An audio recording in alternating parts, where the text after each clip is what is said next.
नमस्कार. तर आज आपण मार्केटमध्ये कोणत्याही चाटवर चिंचेची चटणी कशी बनवतात हे पाहूयात.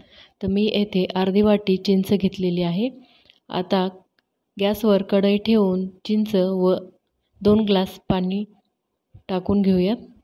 आता या चांगली उकळी येऊ द्यायची. चिंच सॉफ्ट होईपर्यंत शिजू द्यायची. नंतर मॅशरने व्यवस्थित मॅश करून घेऊयात,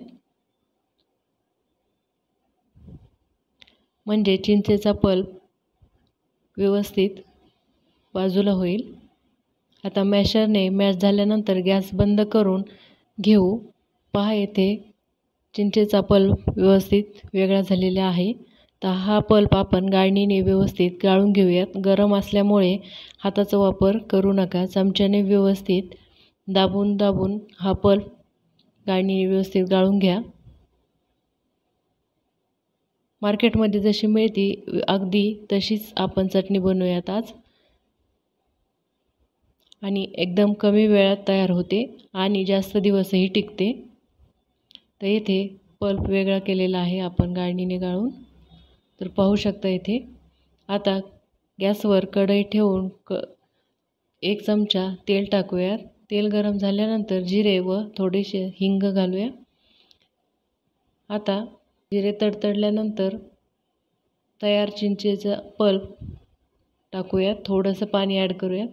आता नंतर यामध्ये गूळ व साखर घालूयात.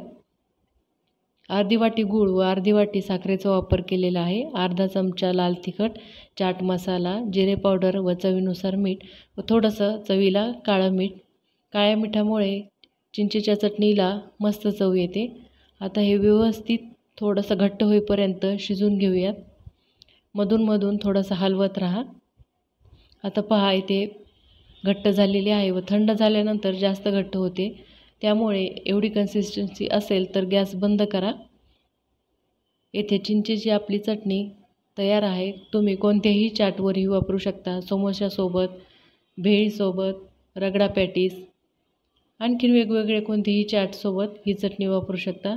ते मस्त आणि दिसायलाही सुंदर चटणी तयार आहे.